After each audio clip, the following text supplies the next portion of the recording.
नमस्कार दोस्तों, मैं रामू कुमार यादव एजुकेशन क्लासेस रामू में आपका स्वागत करता हूं। दोस्तों, आज मैं हिंदी का तीसरा पार्ट लेकर आ गया हूं रीतिकाल से। ठीक, इससे पहले मैंने 2 वीडियो बना चुका हूं हिंदी साहित्य से, तो उस वीडियो को जरूर देखिएगा।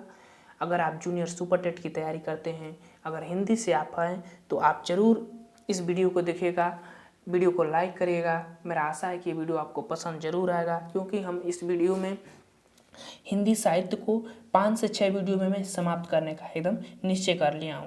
ठीक, तो हम 5 से 6 वीडियो में हिंदी साहित्य समाप्त कर दूंगा और उससे फिर बाद में कुछ प्रश्नों की सीरीज भी लेकर आऊँगा महत्वपूर्ण। तो हमारे वीडियो को देखिए, लाइक करिए, शेयर करिए, सब्सक्राइब करिए। तो चलिए हम सीधे अपने पॉइंट पर बात करते हैं।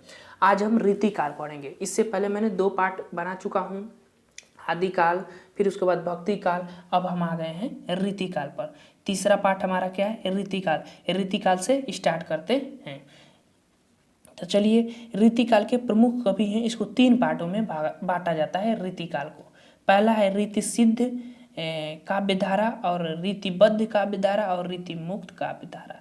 3 पार्टों में रीतिकाल को बांट में के पढ़ा जाता है। रीति सिद्ध के लिए प्रमुख कवि बिहारी जी हैं, और इसमें जो प्रमुख कवि हैं चिंतामणि, केशवदास, मतीराम, सेनापति देव, ये रीतिबद्ध के अंतर्गत आते हैं। और रीति मुक्त के अंतर्गत गहनानंद, आलम, बोधा, ठाकुर आदि जो कवि हैं ये कवि इसमें आते हैं। अब हम आगे चलते हैं, बारी बारी से इन तीनों पार्ट को पढ़ते हैं। तो चलिए, अब यहाँ से हमारा स्टार्ट होता है। अब देखिए, रीतिकाल के अधिकांश कवि दरबारी थे, मतलब कि राजाओं के दरबार में रहते थे। राजाओं के दरबार में आश्रय में उनके दरबार में अपनी कविताएं किया करते थे। रीतिकाल के प्रमुख कवि, इसके प्रमुख कवि और उससे संबंधित रचनाएं देख लेते हैं। देखिए, संबंधित दरबारी किसके किसके दरबार में रहते थे ये देखते हैं। चलिए, पहला है बिहारी जयपुर आमेर, मतलब जयपुर के नरेश के दरबार में रहते थे। चिंतामणि नागपुर के नरेश के, और केशवदा ओरछा के जो दरबारी कवि थे, ओरछा। उसके बाद आगे चलते हैं, भूषण जो है, भूषण बहुत महत्वपूर्ण है। ये पन्ना के दरबारी कवि रहते थे। और भिखारी दास जो है प्रतापगढ़ अवध के जो नरेश थे उनके दरबार में रहते थे। बोधा जो है पन्ना के ही दरबार में रहते थे। कुलपति मिश्र जयपुर के दरबारी कवि थे। और देव जो है पिहानी के दरबारी कवि थे। पिहानी जो क्षेत्र है वहाँ के दरबारी कवि थे। मतीराम जो है बुद्धि क्षेत्र के दरबारी कवि थे। उसके बाद रघुनाथ जो है काशी क्षेत्र के दरबारी कवि थे। ठीक, अब इसमें देखिए, इनके नामकरण को लेकर विद्वानों का एक मत नहीं। अब देखिए, ये विद्वान ऐसे हैं कि इनके जो नामकरण है उसमें मतभेद है। हर विद्वानों का मतभेद है इनके नामकरण के बारे में। ठीक, तो वो चीज़ पर ज़्यादा फोकस मत करिएगा, प्रश्न वहाँ से ज़्यादा नहीं बनता है। अब चलिए, विद्वान और उनके नामकरण। अब इन्होंने क्या है, रामचंद्र शुक्ल ने रीतिकाल कहा है, मतलब कि रीतिकाल को रीतिकाल कहा है इन्होंने। मिश्र बंधुओं ने इनको अलंकृत काल कहा है। रीतिकाल को क्या कहा है? अलंकृत काल।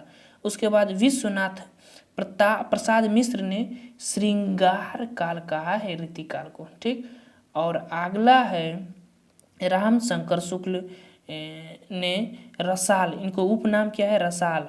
राम शंकर शुक्ल का रसाल ने कला काल कहा है रीतिकाल को, कला काल कहा है। ठीक, ये बहुत महत्वपूर्ण है। आगे चलते हैं। अब आगे चलते हैं, अब इनकी कुछ रीतिकाल के प्रमुख कवि और उनकी रचनाओं को देखते हैं। ठीक, देखिए, बिहारी सतसई बहुत महत्वपूर्ण है। चिंतामणि की कौन कौन सी रचनाएं हैं? कवि कल्प तरु, श्रृंगार मंजरी, छंद विचार और रस विलास जो है चिंतामणि की रचनाएं हैं। उसके बाद आगे चलते हैं। आगे चलने के बाद और भी कवि हैं, जैसे मतीराम की रचना है ललित ललाम। उसके बाद अगला है रसराज। उसके बाद अलंकार पंचासिका, और ये है मतीराम की सभी रचनाएं हैं। इसमें से अगर हम बात करें तो सबसे ज़्यादा इनका पूछा जाता है अलंकार पंचासिका, मतीराम की रचना पूछी जाती है। उसके बाद आगे चलिए भिखारी दास के काव्य निर्णय, श्रृंगार निर्णय जो है भिखारी दास की प्रमुख रचनाएं हैं। अब जसवंत सिंह की भी रचनाएं देख लेते हैं। ये भाषा भूषण, प्रबोध चंद्रोदय, ये बहुत महत्वपूर्ण है। ये पूछी जाती है कि जसवंत सिंह की रचना है। अपरोक्ष सिद्धांत, और एक है आनंद विलास, ये जसवंत सिंह की रचना है। भूषण बहुत महत्वपूर्ण कवि हैं। शिवराज भूषण, देखिए इनके नाम से इसमें मिल रहा है शिवराज भूषण। शिवानी बावनी, ठीक, और छत्रसाल दशक, ये बहुत महत्वपूर्ण है, छत्रसाल दशक। तो ये सब भूषण की रचनाएं हैं। आगे अब चलते हैं, और भी कवि होंगे। अब पद्माकर, पद्माकर का भी देख लेते हैं। पद्माकर की कौन कौन सी रचना है इसको भी देख लेते हैं। चलिए इनकी रचनाएं यहाँ से, इसको यहाँ से कर दो। अब चलिए पद्माकर, पद्माभरण, जगत विनोद, जगत विनोद पूछी जाती है बहुत। देखिए गंगा लहरी और प्रबोध पचासा, प्रबोध पचासा जो है पद्माकर की रचनाएं है, तो ध्यान रखिएगा प्रबोध पचासा। अभी ऊपर हमने एक प्रमोद पचासा देखा, यहाँ देखिए था प्रबोध पचासा, ऊपर हमने देखा था, नहीं है क्या? अच्छा नहीं देखा था लगता है। चलिए प्रबोध पचासा। अब देखिए यहाँ पर आगे है कुलपति मिश्र, रहस्य संग्राम सार मुक्ति तरंगड़ी, ये जो है कुलपति मिश्र की रचना है, तो याद रखिएगा। इन रचनाओं को आपको पढ़ना पड़ेगा डेली, तभी याद होगा। अब ऐसे आप एक दिन पढ़ने के बाद आप सोचेंगे, इसको आप क्या करेगा कि पहले बुक में नोट कर लीजिएगा अपने, उसके बाद इसको रोज पढ़िएगा, ठीक। केशवदास की रचना है रामचंद्रिका, ये बहुत पूछी जाती है। उसके बाद विज्ञान गीता आध्यात्मिक है, ग्रंथ है, ये भी पूछा जाता है। और कवि प्रिया, ये भी महत्वपूर्ण है। रसिक प्रिया, मतलब केशवदास पर प्रिय है, केशवदास की ये रचनाएं जितनी भी हैं सब प्रश्न बहुत महत्वपूर्ण बनते हैं यहाँ से। दुल्हा, दुल्हा की कवि कुल कंठाभरण, दुल्हा की रचनाएं हैं। और बोधा की रचनाएं हैं बीरह वागीश, इश्कनामा, इश्कनामा को याद रखिएगा, इश्कनामा जो है बोध की रचनाएं हैं, ठीक।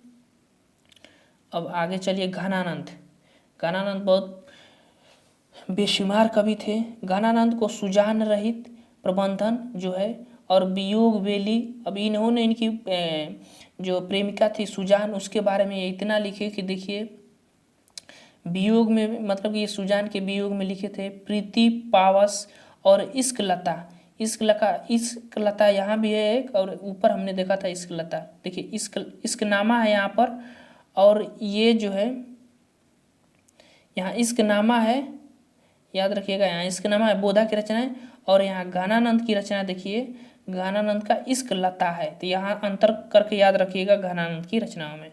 उसके बाद पदावली है इनका, तो ये थे घनानंद के बहुत ही महत्वपूर्ण रचनाएं। आगे चलते हैं, आगे चलने के बाद हम देव कवि को देखेंगे कि देव कवि की कौन कौन सी रचनाएं हैं। प्रेम तरंग, भाव विलास, शब्द रसायन, काव्य रसायन, सुजान विनोद। उसके बाद भवानी विलास, विलास ज़्यादा इनकी रचना में लगा है।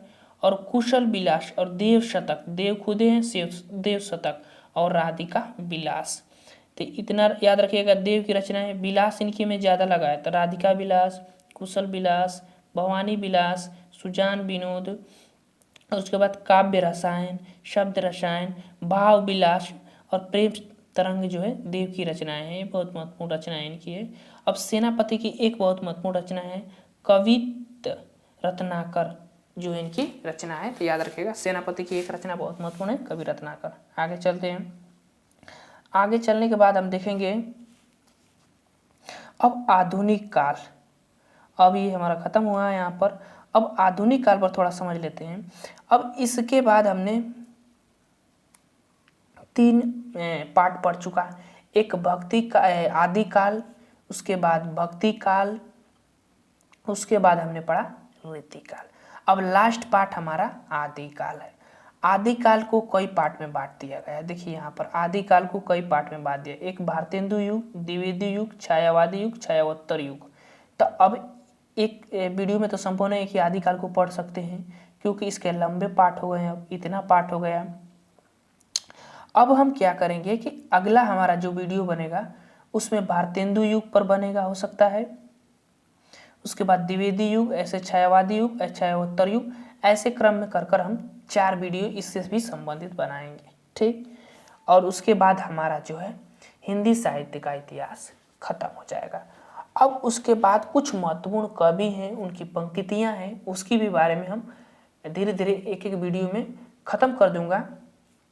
तो अगर ये हमारा प्रयास आपको अच्छा लगा, वीडियो पसंद आए, तो चैनल को सब्सक्राइब करें, लाइक करें, शेयर करें। हाँ, और हाँ, करंट अफेयर की वीडियो भी 6 माह पहले से करंट अफेयर की वीडियो, यानी कि हम लोग अक्टूबर से पढ़ेंगे। अक्टूबर से एक एक वीडियो, मतलब कि 5 से 6 वीडियो बनेगा और पूरा करंट अफेयर ख़त्म कर दिया जाएगा। तो चलिए दोस्त, वीडियो पसंद आए तो लाइक करें, शेयर करें, सब्सक्राइब करें। Thank you for watching this video.